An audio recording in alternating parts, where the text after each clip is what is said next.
So what I'm doing here is I've got a 1/2 inch PEX adapter that goes to PVC. It's also 1/2 inch. And I'm putting Teflon tape on it. So I got a series of these. And what I'm essentially doing is I have this manifold, okay? And what I'm doing here is that directly out of the soft water system, water comes into the manifold, and then pipes go into, these here will go into hot water system, and then of course to the water lines that we have throughout the building. So since the hot water heater is a 1/2 inch connector, PVC or PEX, it will basically come out of here, go directly up into that. On the outside of that, there'll be a smaller manifold which will push water out to the washer dryer and to the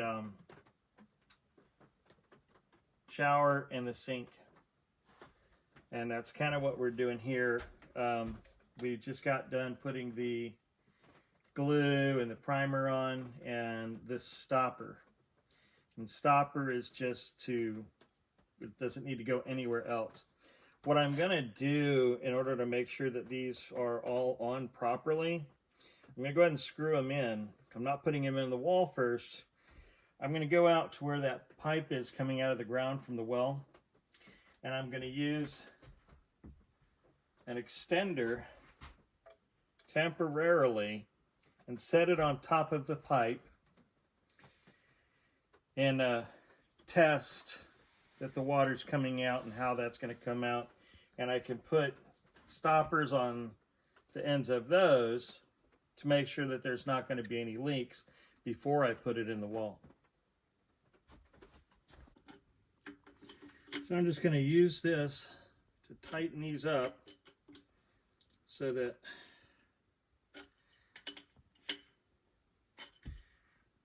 it's all no leaks, at least from what I can stop for now before I find any I need to readjust. But right at the point, there we go.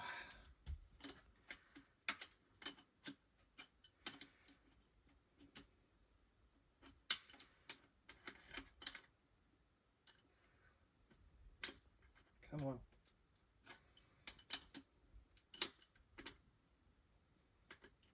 Now y'all are probably going to tell me, yes, they do have ones for PEX. But every time you go to Lowe's to buy hardware for their own internal, same thing of this, little plastic ones is all you'll find. I don't find any metal ones.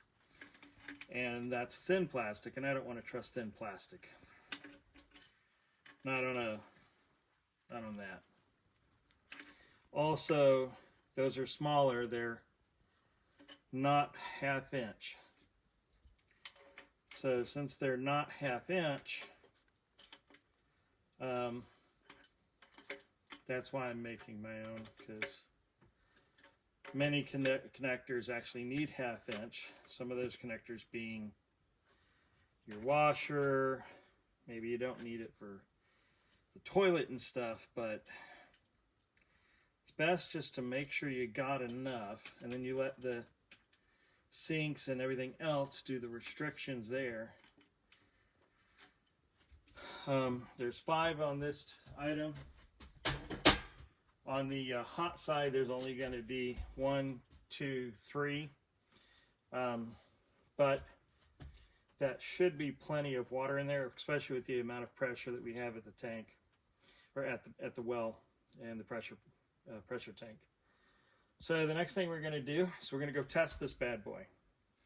I'm going to glue this on so it doesn't go on to 80 feet in the air, but we're going to go test that and we'll be right back. So let's test our little manifold. I'm going to start slowly. Boom, you see all four there. Look at that. And slowly turn it back down.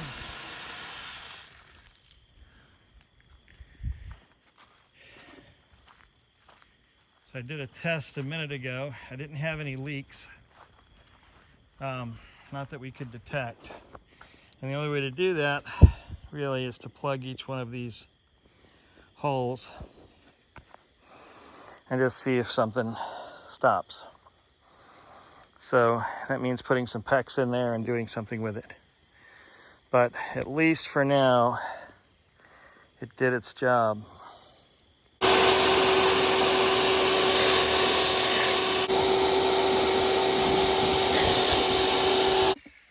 So today's lesson is about PEX. Just a second ago, you saw me cut that with a table saw, and that works really, really good. It helps you get an absolute straight edge, right?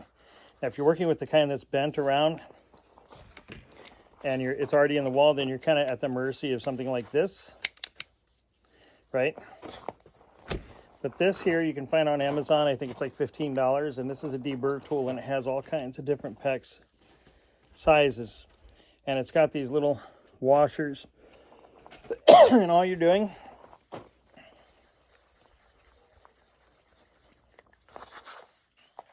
cleaning that up, just so that you don't have anything that could cause your PEX to fail. So when it comes to PEX, you have this,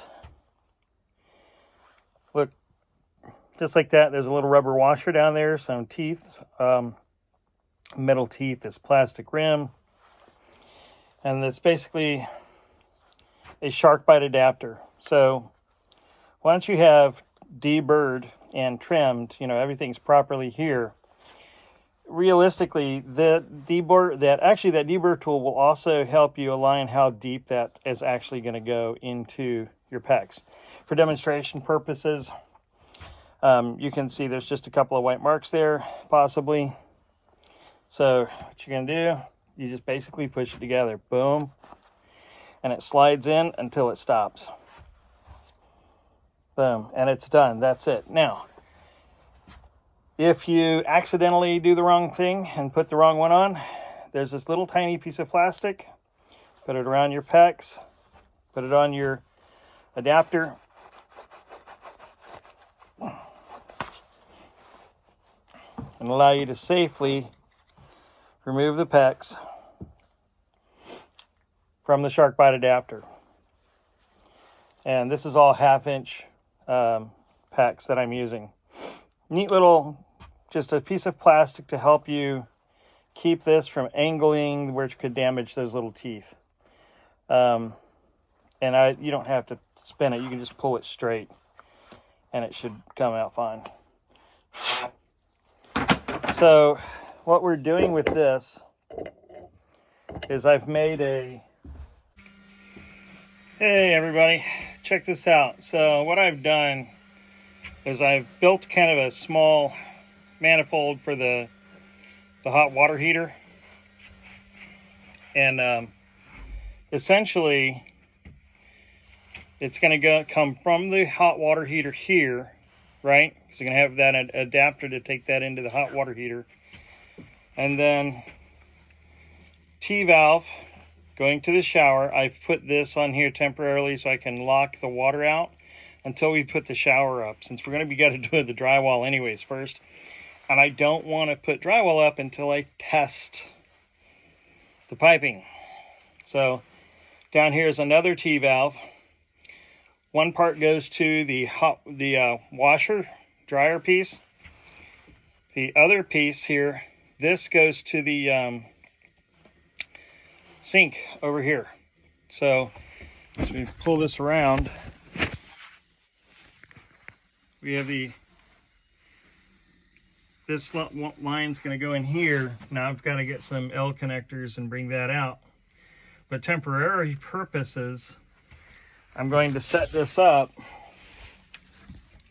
so that I can join all the hoses together, right?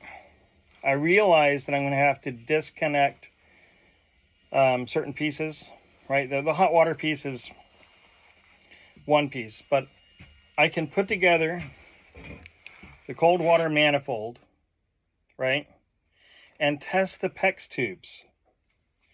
I can do all the testing of the PEX tubes by doing this temporarily here to say, instead of, because this is going to be for the hot water anyways, the hot water heater, that's going to go out to that from the cold manifold. I can plug this in here, and all I'm using this for right now is to make sure all the pipes that are in the wall aren't leaking. So I'm going to connect all of this real quick, and then this stuff's easy. You just push it together. So I'm going to connect this stuff real quick. This piece here is where we're going to have the pipe from outside going into the building so that we can have some water coming in. This will be upside down. So we're going to test the pressure going to each one of these valves. I'm going to test the valves themselves by being able to turn the ball valve in there. And then if the water's on and nothing is leaking, I can go ahead and put the drywall up. Okay, I'll put the last couple of connectors in, test it, and then put the drywall up. But since we're going to start the rest of the drywall first, we're going to connect this real quick. All right, we'll be right back. Manifold. This is kind of not what you're thinking yet. So this manifold goes this way. I only have this in here temporarily because this line at the top goes into the hot water heater. Okay. And what that's going to do is all of the cold lines come out of here from the soft water system and goes into this, and it sits upside down, so the water pressure is going this way and up, right? And if nothing's in use, then that's there. I only have, again, this is temporary so I can do water pressure testing inside the building. I have put these valves, these ball valves, on the end of here. This is going to go into the ones inside of our closet for the water system. I've got to find a way to make sure the moisture doesn't kill that area with mold, so I'm going to work on that for sure. But for today's video, these are 1/2 inch being screwed in with the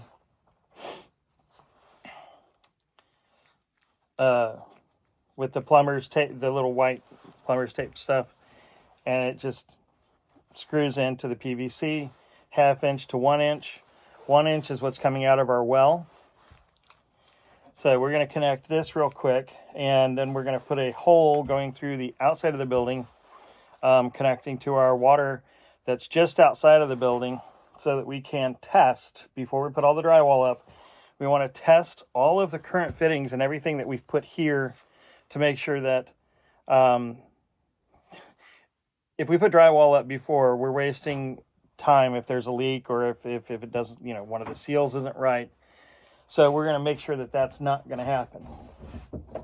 So we're going to use that manifold and just see if we can show you the other area. So this is the testing of that, and we're going to put a hole right there, and we're just going to temporarily just put this straight on top of it,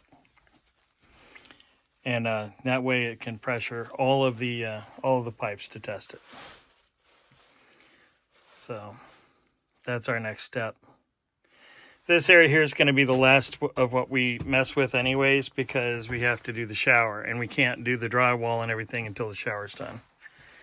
So we can put the insulation and stuff up, and we can put the pipe in from the bottom coming up and then out, and then just have that plug in temporarily until we get the shower in place, and then that's when we start putting the equipment in. All right, sounds good.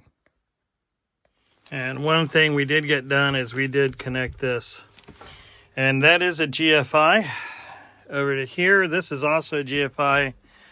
So moisture from one area or the other, it all shuts off. And we just run the wire up across the top of the wall and then down. And I'm going to put some of those plastic staples to hold that wire. And clip that zip tie and staple that top corner down. That's it.